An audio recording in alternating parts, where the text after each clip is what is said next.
Before I start as well, I'd like to acknowledge that I'm speaking today on the lands of the Wurundjeri peoples of the Kulin Nations, and I'd like to pay my respects to their elders past, present, and emerging. All right, I'll get into it. So my name is Joshua Thorburn, and I'm a bit past the midway point of the PhD I'm doing at Monash University.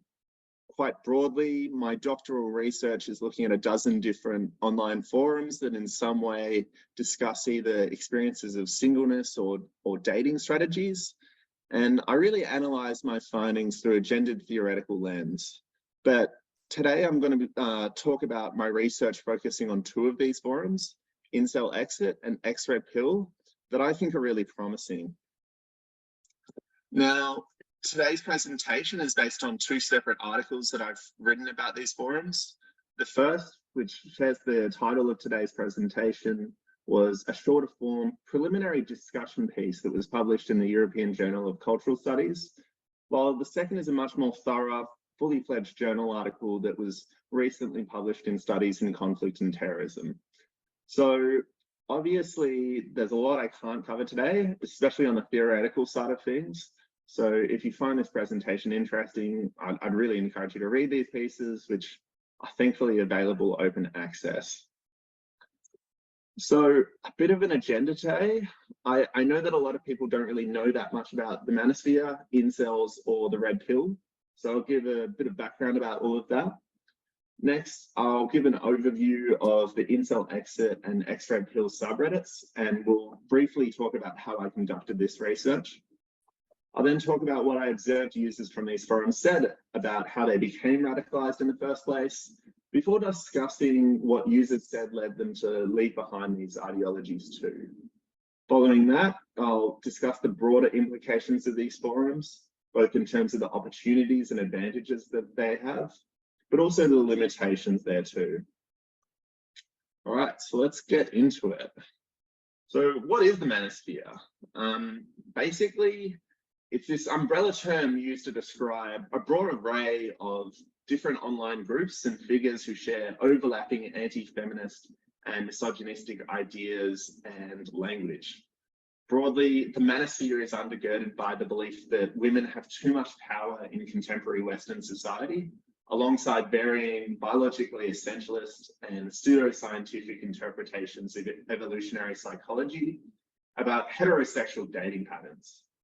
So, for instance, a really central belief across the Manosphere is that women have biologically evolved to exclusively desire so-called alpha males, who are typically viewed as being dominant, hypermasculine, and wealthy. And there's also this broad view of women saying that they're prone to manipulate and exploit men, especially financially through divorce. Now, much of the Manosphere also relies on this analogy of the red pill, which comes from a scene in the 1999 film, The Matrix. Now, in the Manosphere, it's held that most ordinary people are blue-pilled and remain blissfully ignorant of how society is supposedly dominated and run according to the interests of women en masse. But for those who are red-pilled, they're aware of this almost forbidden knowledge about how society is supposedly actually biased against men. But the red pill in the Manosphere is also more than that. Following the belief that women are innately attracted to alpha males, men and boys in red pill forums try and devise strategies for attracting women by performing this red pill view of exemplary masculinity. At their best, red pill ideas can encourage followers to be motivated, to do well in their careers, or to get really fit. But these ideas can be really harmful too. For instance, I was recently reading a post on the red pill subreddit as part of my broader research project, and users there were advising that men shouldn't seek consent when they want to receive fellatio. Instead, they were saying that men should be dominant during sex and should just force what they want, because asking to receive a blowjob was perceived to be effeminate. Now, that's obviously really disturbing and encourages sexual violence. And unfortunately too, I actually observed in the ExRedPill forum a handful of anecdotes from women who described how their current partners or exes had become abusive towards them after they started consuming red pill content. So clearly, these ideas have the potential to encourage men to engage in abusive behaviors, which is extremely concerning. Now, that's the red pill movement, but there's also something called the black pill, which is the ideology that incels follow. So before going further, the term incel is a portmanteau of involuntary celibate, but it's really important to distinguish that probably only a tiny fraction of involuntarily celibate people or adult virgins use that term to describe themselves or believe in the black pill. So the incel black pill shares some of the same principles as the red pill. So for example, they also believe that women are exclusively attracted to alpha males. But unlike in the red pill movement, where individuals will try and live up to this alpha male ideal, incels believe that they are simply too unattractive and unmasculine to ever come close to becoming an alpha male. So based on the logic that women are only attracted to alpha males, they nihilistically believe that they will be involuntarily celibate virgins for the rest of their lives. Alongside other beliefs that are also very nihilistic and deterministic in nature, incels tend to have a very negative view of themselves and how their lives will progress.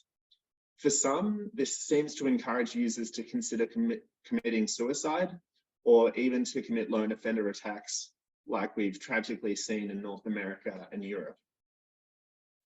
Now, in light of the clear harms that these ideologies entail, researchers in this area have been highlighting the need to develop and understand de-radicalization pathways for people to leave the manosphere, and to also consider how these ideologies can be countered to begin with.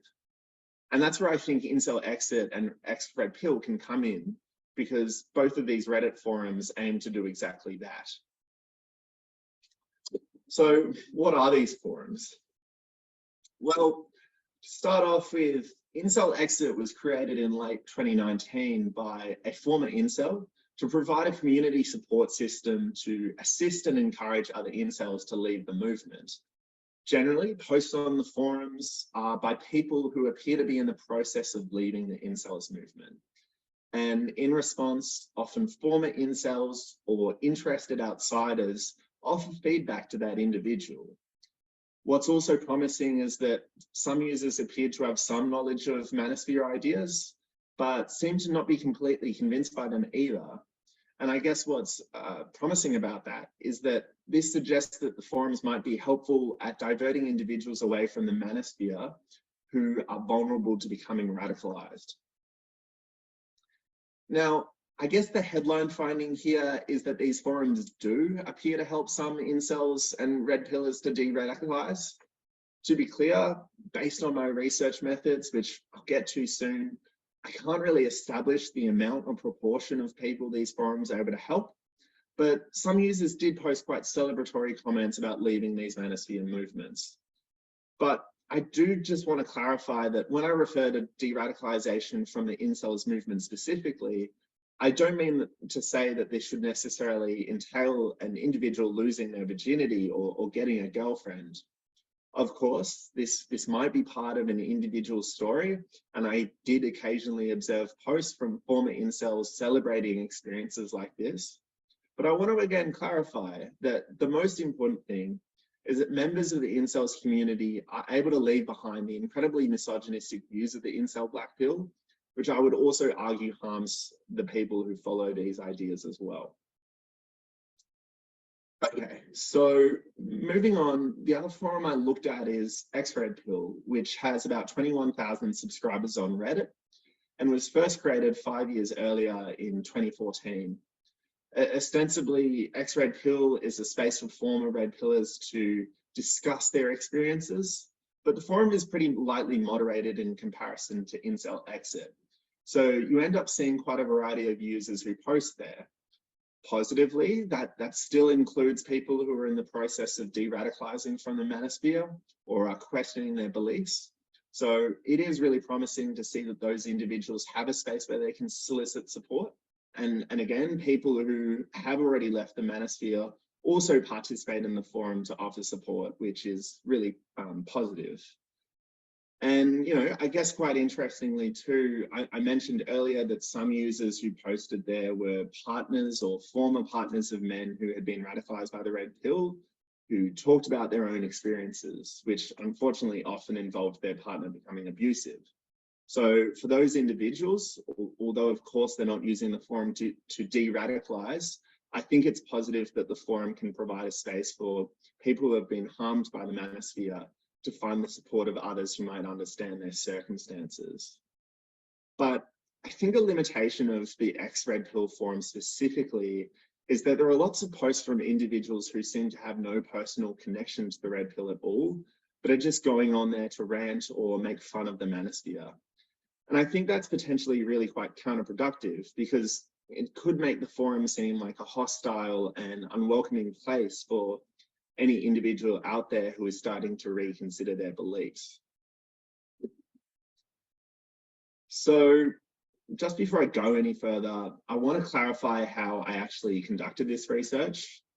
So basically, my observations of these forums are based upon a digital ethnography of these forums, where I collected 160 posts in total, which were all originally published between April and October last year. I've subsequently closely read all of these posts and qualitatively analysed them, especially in reference to a few different gender studies concepts which I'm using to analyse my data. Now, along with these 160 posts, I also read and coded an additional 280 comments in response to these posts.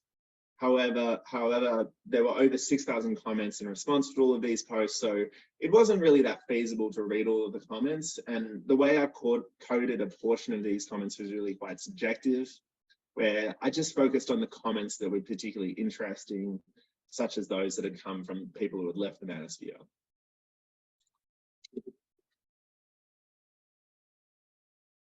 All right, so let's get into it properly now.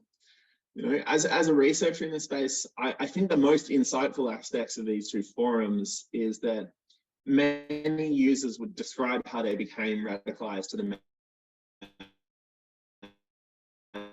Manosphere to begin with, and because they can perhaps suggest ways that we can prevent radicalization in the first place. So of course, every user had their own unique pathway into the Manosphere, but there were some common trajectories. So for instance, romantic rejection or simply a lack of romantic success could underscore an individual's interest in Manosphere ideas. So for people who followed the red pill, they might follow this movement's advice about how to attract women, thinking that this would help them. Although for others, the really negative view of women in red pill ideology could also be attractive if a user had a really unpleasant experience in a former relationship, where they could use these ideas to make sense of their experiences. So for instance, if a user was cheated on by their ex, the red pill's explanation that women were innately manipulative and biologically motivated to sleep with alpha male men could help them to make sense of that former relationship. As for incels, I think the black pill offers an alluringly simple, deterministic explanation for a lack of romantic experience at all, which is really pointed to in that second quote on the screen. Quite related, I guess, as well, was just how prominent low self-esteem was amongst a lot of users in these forums.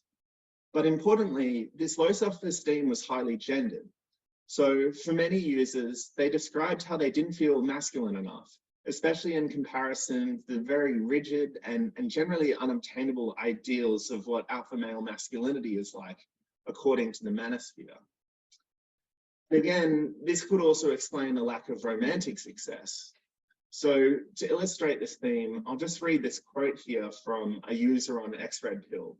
And he wrote, "I'd realized the real issue. I had nearly all the traits described about these so-called beaters. I understood that if I wanted to stand out, I needed to be cold, careless, and maybe even a little mean sometimes, and have many options with women and socially stand out. Because according to the red pill, that's what the female nature looks for. And I truly thought that, and that it made sense about why I failed with all the girls I fell in love with. So for this user, he didn't really feel masculine in the way that the red pill suggests as a prerequisite for dating. He mentioned elsewhere that he liked things like gaming and anime, and that he was really emotionally sensitive. And he thought all of these things would make him unattractive to women. So ultimately, reading about the red pill made him feel like he had to put on this inauthentic masculine facade if he wanted to get a girlfriend. In relation to this, though, a somewhat unexpected finding is pretty interesting to draw on here. And that's that I actually observed a couple of female users from ExRedPill who described their own radicalization to red pill ideology. Now, this is probably surprising to many people in the audience, but there's actually a subreddit called Red Pill Women, which, as the name suggests, is for women who ascribe to many of the same red pill ideas as the men do. And the reason I bring that up now is because the two women who described their own radicalization to the red pill seem to have also been influenced by issues with low self-esteem and insecurities about their performance of gender. So one of these women said that she felt abnormal when she was 17 and had never had a boyfriend. And the way that the red pill clearly articulated expectations about how men and women should behave and what they're attracted to, she then tried to perform femininity in a way that the red pill movement suggested was attractive to men. So I guess the overall argument I'm trying to make here is that a lot of the appeal in Manosphere ideologies comes from the fact that they give very rigid ideas about how men and women should behave and other qualities that they should have to be desirable to the opposite sex. But much like how Raymond Connell, who I see has popped in here, describes hegemonic masculine ideals as being unobtainable for the vast majority of men, the same is true for the red pill's view of masculinity. But even if it is unobtainable, it can still be so powerful, especially for people who might have low self-esteem and insecurities about their sense of masculinity. Okay, so moving ahead now, I want to draw on the perspective some users gave about what led them to reconsider their beliefs. And one of the prominent themes I identified here was actually really simple. And that was that quite a few individuals just started to notice flaws in the logics of these belief systems. And actually, this often seemed to stem from introspection and reflection on users' own personal experiences. So, for example, there were some rather nice stories from users who had pleasant interactions with women, which inherently could challenge the Manosphere's view that women are innately malevolent and manipulative actors. So when some users started working in a company with other women and these women were simply kind, intelligent, and competent, this alone made some users reconsider their beliefs. And I guess as well, in some ways, this observation points to the fact that a lot of people who ascribe to Manosphere beliefs are really young when they do so, with quite a few even in high school still, or even describing watching Manosphere-aligned figures on social media from as young as 13 years old. So with that in mind, that lack of interpersonal experiences with the opposite sex might make a young person more susceptible to believing in these ideologies in the first place. And then if they are radicalized, simply maturing or gaining further life experiences may alone lead some to reconsider their beliefs in these ideologies. With that said, there were also some older, middle-aged users who I observed, and they could also reconsider their beliefs in these Manosphere ideologies based on their own personal experiences. So, for instance, I was quite amused by one married user who said that he realized the red pill was wrong about a lot of things because he personally didn't get rich or fit like the Manosphere said he should be to have a good relationships with women. Instead, by his own description, he said he was overweight and poor, yet he still had a happy relationship with his wife. But as well, de-radicalization was not necessarily based on these sorts of personal experiences for a lot of users. but were more of a general critical examination of these ideas. So like some users simply started noticing that the scientific studies that are used to justify certain manosphere beliefs were highly selective, while some believed that the chastisement of women who have multiple sexual partners was an unfair double standard because the red pill encourages men to have multiple sexual partners themselves. But another theme I observed in de-radicalization narratives was that users were often leaving the manosphere at a very low point in their lives. So while people were often attracted to manosphere ideas when they were struggling with issues of rejection or low self-esteem, it seems like following manosphere ideologies could just make these challenges even harder to face. But there was a difference between the two forums here. For those leaving the incels movement, it appeared that following the black pill could make their personal experiences of singleness harder, making them feel worse, and prompting them to seek help elsewhere. In contrast, narratives from ExRedPill often suggested that users were posting on the forum after their actions that were motivated from following the red pill had started to cause harm to both themselves and others. So, for instance, there were some users that said their relationships had broken down because they started cheating based on the advice from the Manosphere, and only then to have their infidelity discovered. But users also reported that they had changed their behavior more dramatically than that after they started following the red pill doctrine.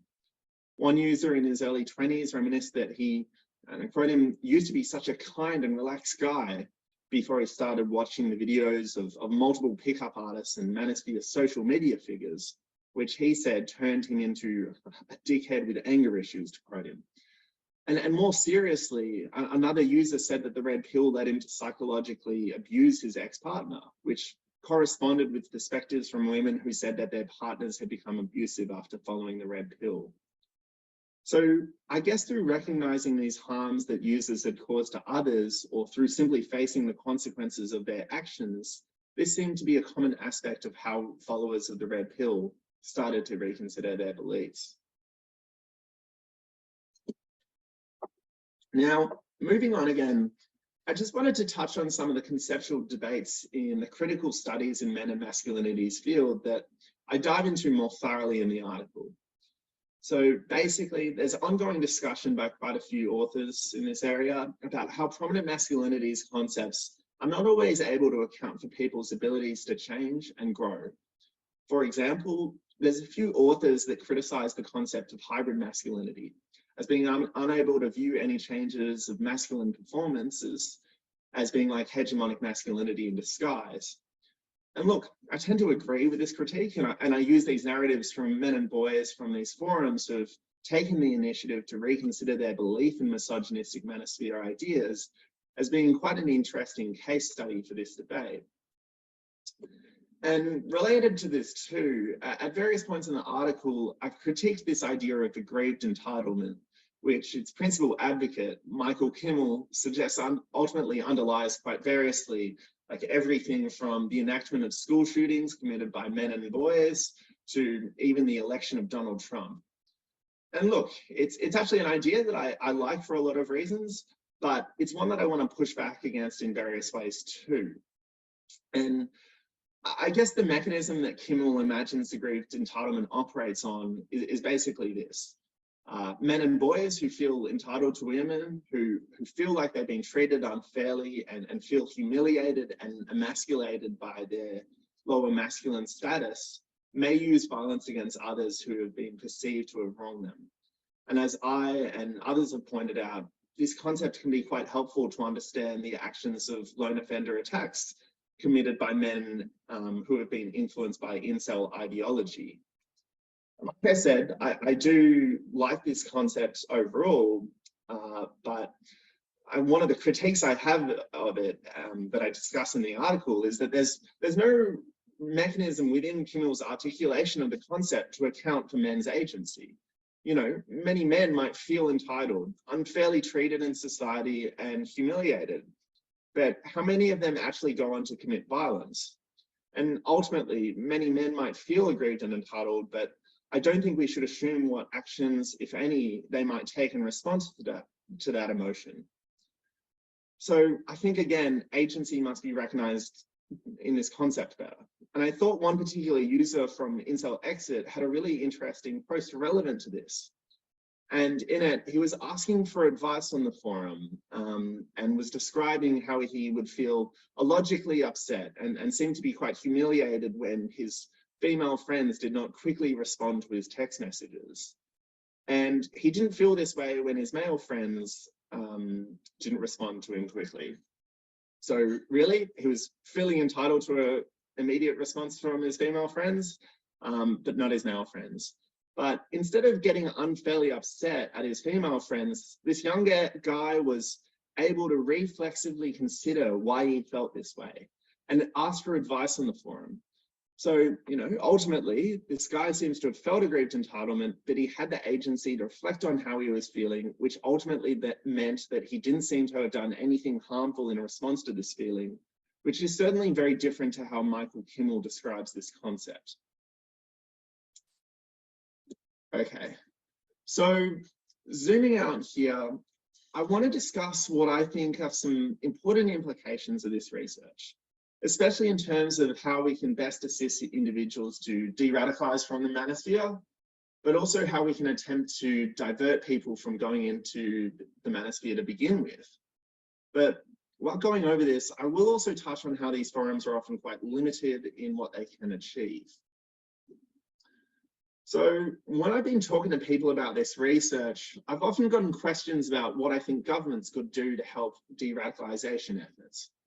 But in the context of these two forums, I'm actually afraid that any governmental backing would immediately delegitimize these forums in the eyes of people who are thinking about leaving the manosphere.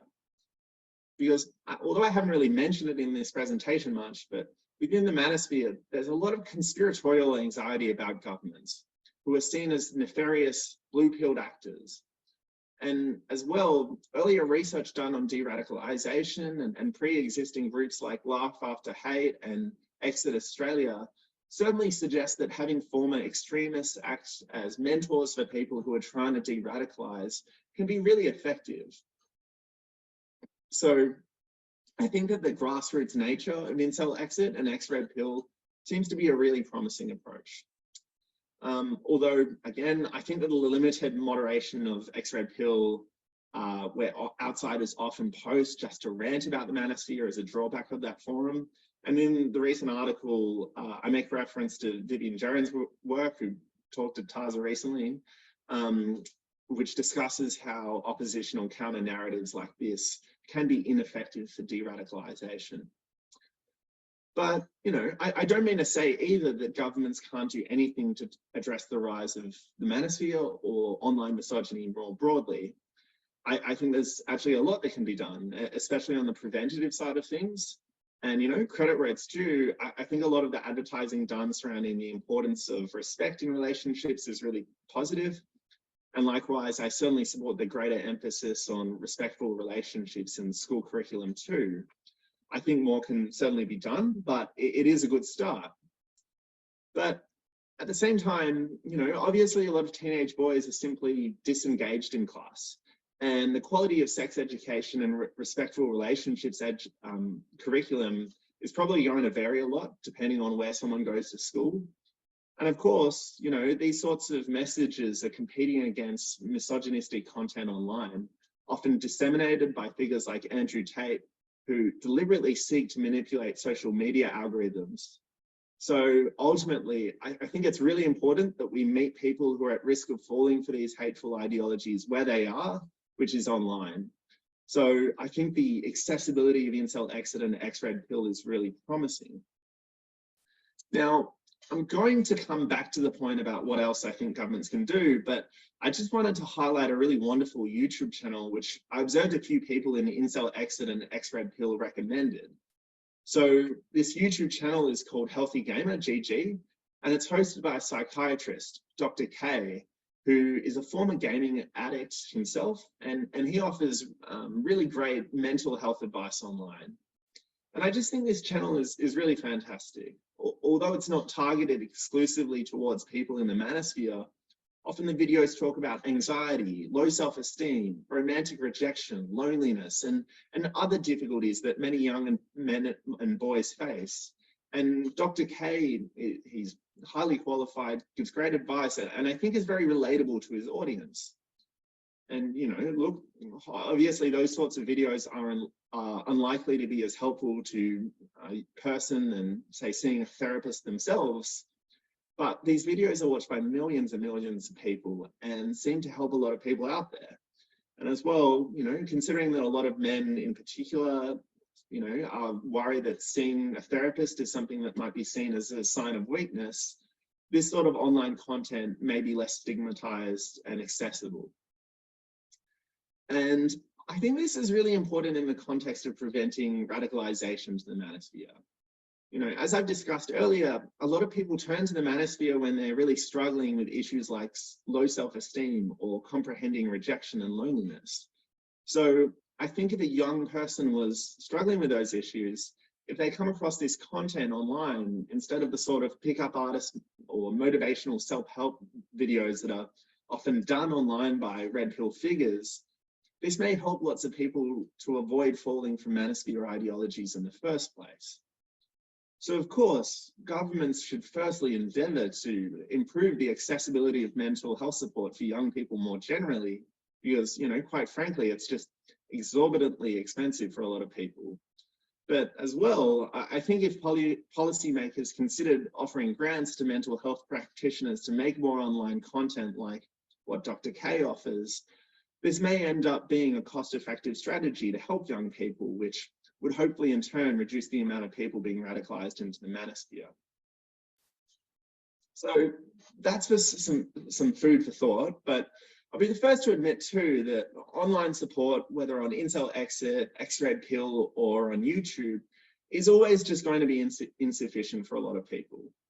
Reading some of the narratives on these forums, it's just often really upsetting because some people are clearly in a lot of pain, with some even talking about how they're contemplating committing suicide.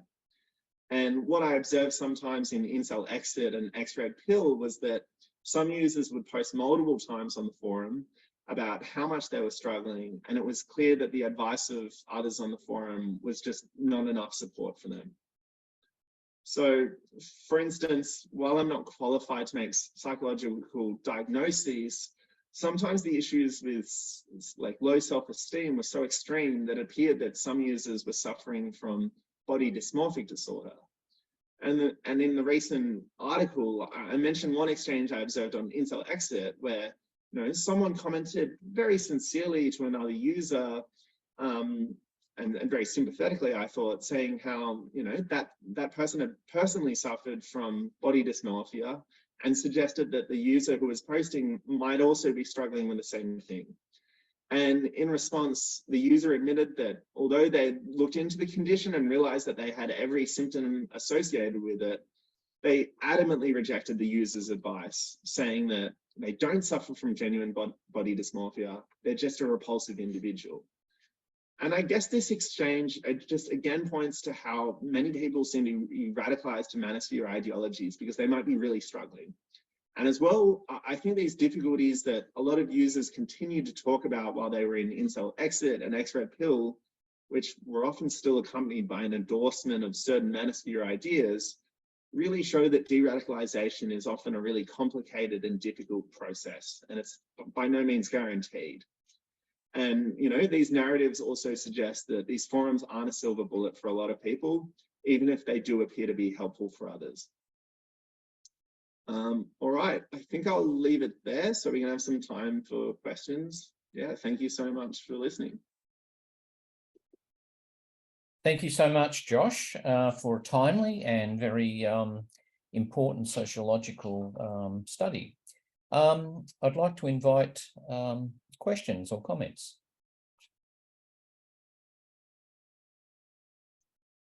Yes, I'll go to Raywin first and then Lucy. Thank you, Josh, for really interesting talk and very informative, I think.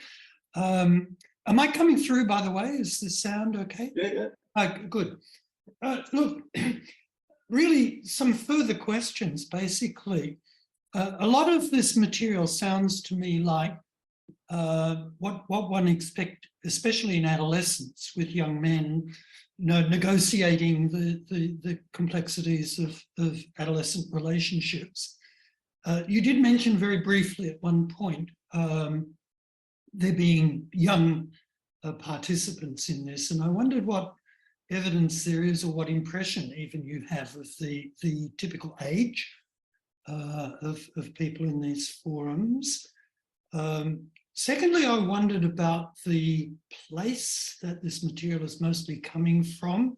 Is this mostly from the United States, mostly from the white population in the United States, which it sounds like from the kind of cultural assumptions there, but I have no idea myself. And finally, is there anything in the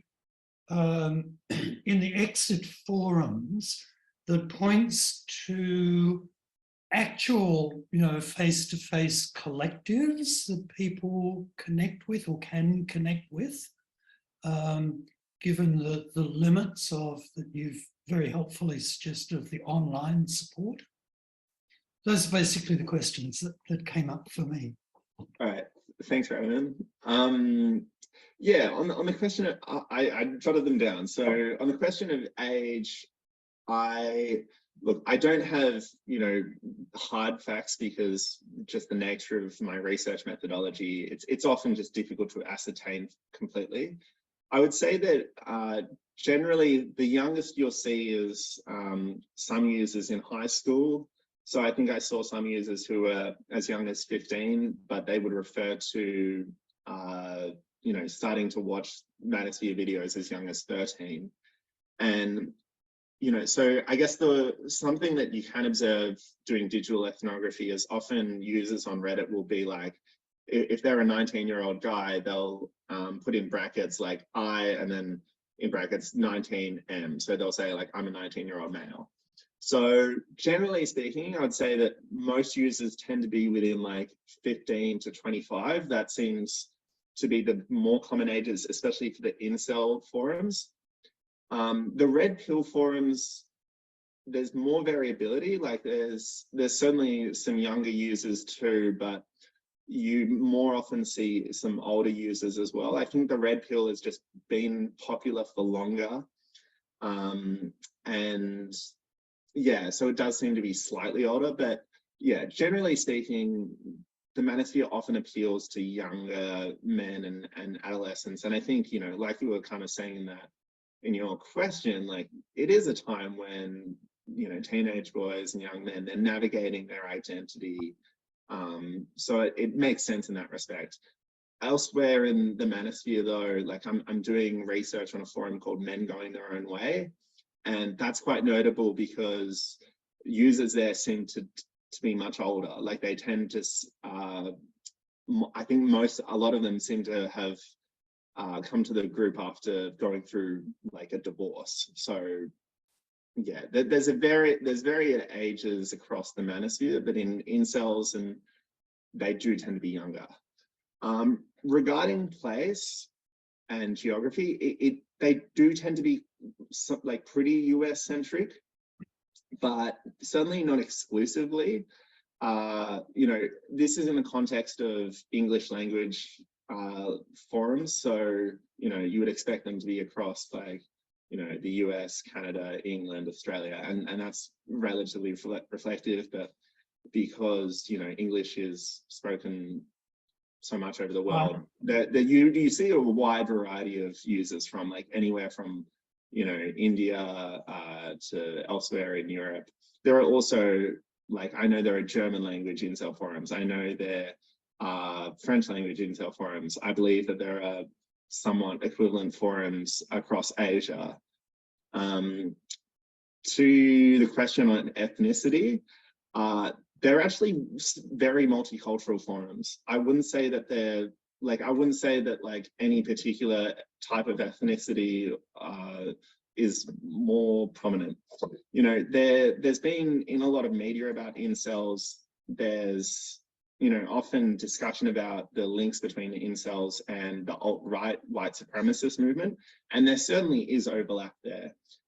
You do see a lot of white supremacist beliefs in incel forums, and you know, there is overlap, but at the same time, I've written about how ethnicity is talked about within incel forums. It's really quite unique. So in incel forums specifically, so not IncelExit, there's somewhat of a competition to be more of a true incel. So to get more, I guess, popularity within the forums, and to kind of, you know, I guess have a more legitimate claim to the identity of being an incel, users will often say like, oh, because I'm really short and, you know, women prefer taller men, I'm more of a like true legitimate incel than, you know, incels who are like 6 foot and taller. And often ethnicity works in the same way. So for example, you know, an Asian user might say that, you know, women prefer white men. So as an Asian person, I'm more of an incel or a legitimate claim to an incel than white users. And it kind of becomes this like race to the bottom in this quite unique, contested way. Regarding face-to-face collectives, which is the last question, I'm not aware of anything. I think it would be quite difficult because, you know, it is quite a geographically spread out movement, and especially like the incels forum is quite small. So I think it would be hard and costly to get people to all meet up in the same place. As well, you know, incels are quite stigmatized by the rest of the internet culture. So I think a lot of the incels would be very wary about revealing their identity to others. So I doubt that face-to-face collectives are going to arise anytime soon. Okay, thank you. Thanks. Okay, thanks, Rowan, and thanks, Josh. Lucy, I see Hey. a lovely dog there, and are you ready for your... He was being naughty, so now he's involved. Sorry, everyone. Josh, that was awesome. Thank you so much. Your research sounds so important and great. Partly my questions are shamelessly trying to get you to do my thinking for me. But you were talking, I was really interested in what you were saying about the theories and the critical studies in masculinity stuff around looking at more kind of agentic theories around men and rejecting those ones that kind of make sweeping generalizations.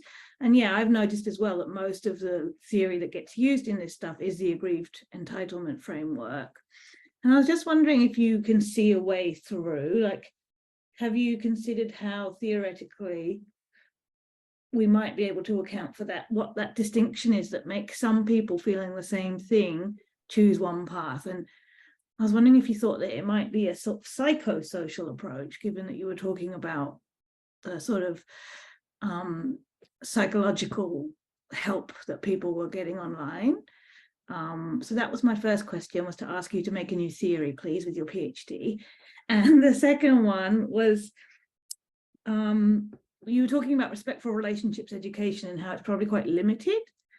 And I was wondering if you had any thoughts about how that kind of stuff could be improved or better targeted, you know, like, is it who's delivering it? Is it the messaging that boys are getting? You know, what do you think makes that not effective to these groups? I just think it's, you know, it's a really difficult question. Like, I'm doing research about young men and boys between 15 and 25 who use intimate partner violence. And like, nobody that I interview has the answers to how we target that group specifically. So yeah, can you just answer all the questions from my research project? Thank you, Josh. Thank you, Lucy. Yeah, good questions. I think on aggrieved entitlement, like, yeah, I kind of alluded to this in the presentation, but more in the article that came out recently itself. Like, it's an idea that I like, but I have so many problems with it too.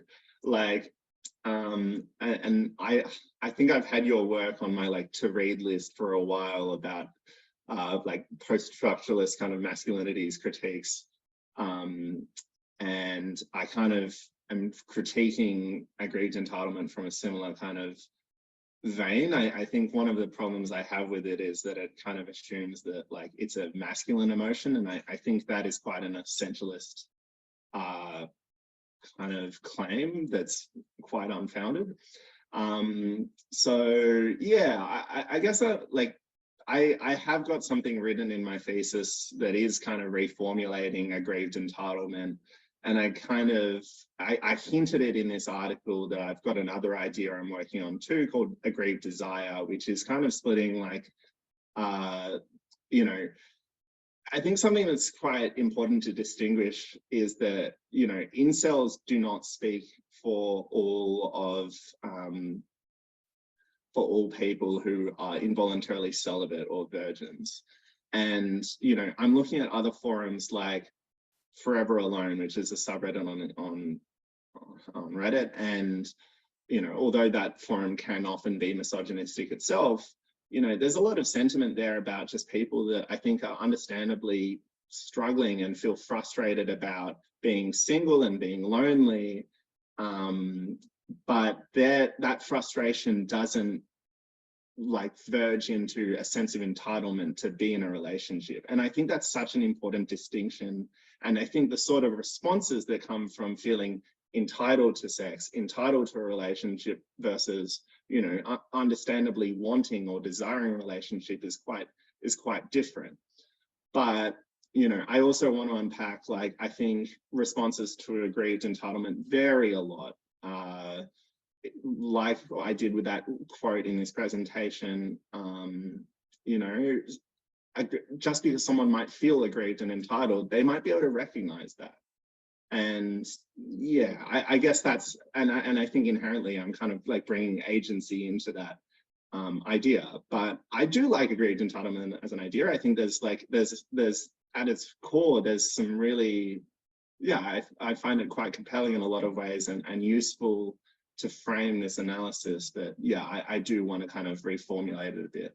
It's almost like it's sometimes turned inwards, it's sometimes turned outwards. So like with Black Pill, it's like, I'm gonna end myself, and then some people aim it outside, and then some people find a reflexiveness. It's like, how can we recruit them into the feminist path rather than the masculinist path?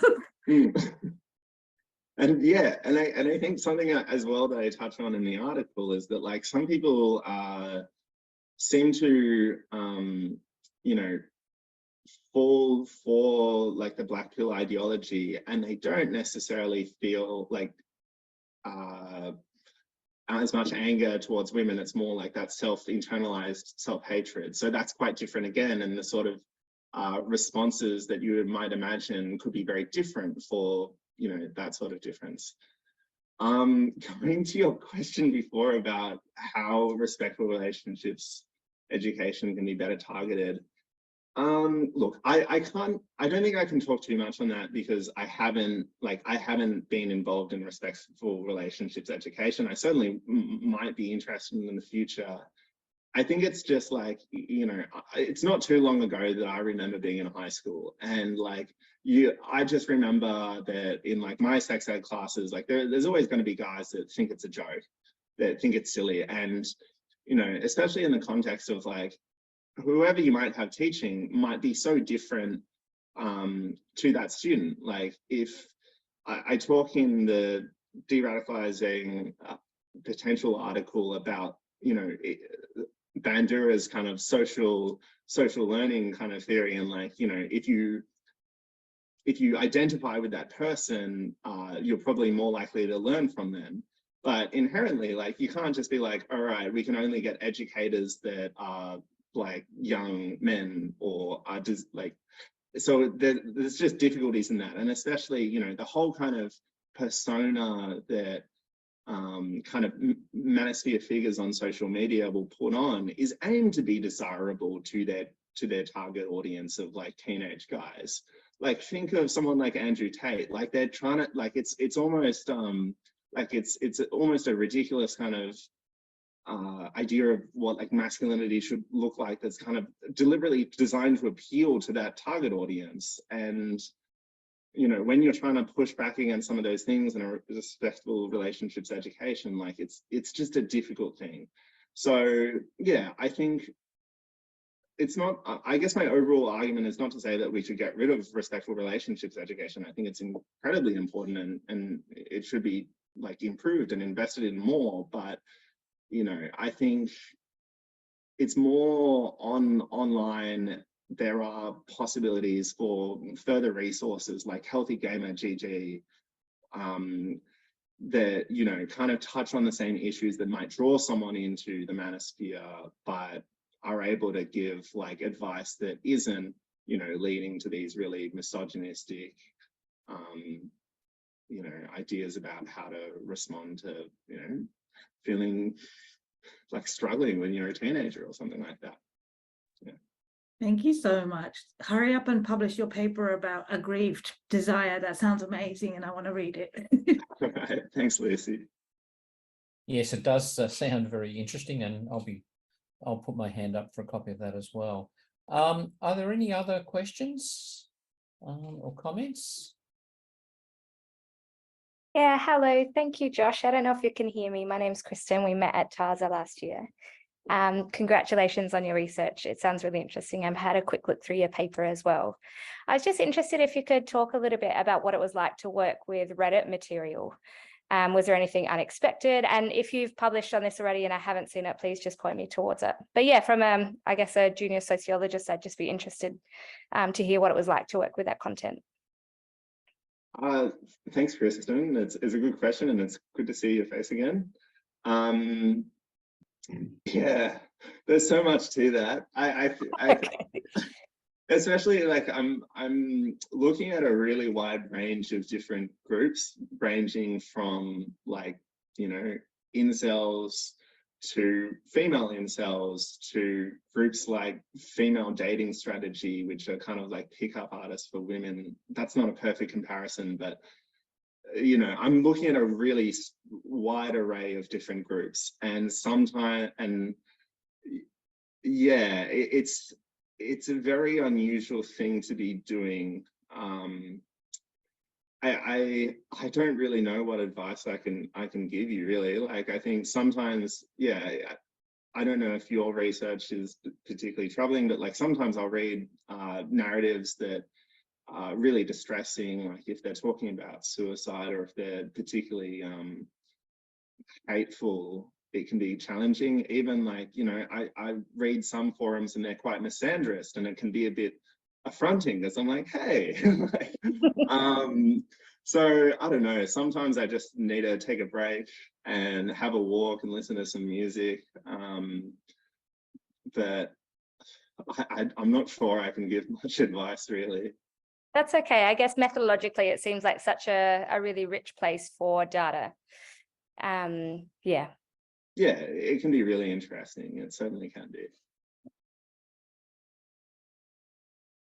Okay, I can't see any other questions, but I might just ask you one myself. Is there any, does Andrew Tate generate much discussion at the moment, either for him or against him on these? Yeah, it's quite interesting. So to clarify my data, it was collected last year, and in a bit more detail, I had like 3 main collection points spread out over like 2-month segments over that time.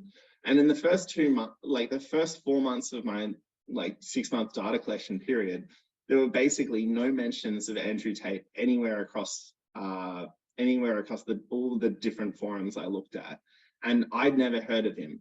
And then suddenly he just exploded in popularity. And yeah, so basically all the different forums I was looking at started talking about him.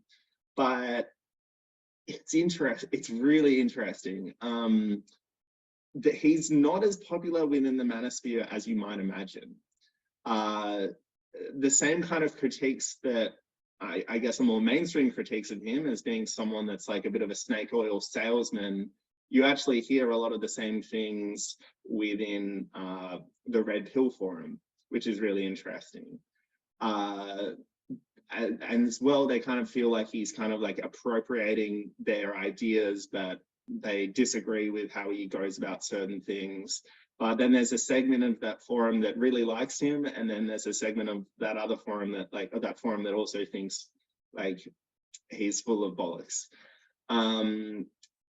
Yeah, I think within incel forums, they're even more negative about him. You know, generally, I guess across the manosphere, that they kind of like anyone that's like, you know, saying the same kind of misogynistic things about women. They like that aspect. But incels in general really don't like pickup artists. They think that, you know, because they believe that they're like never going to get a girlfriend, that these guys are just selling like false promises to them. So they kind of just disregard people like Andrew Tate.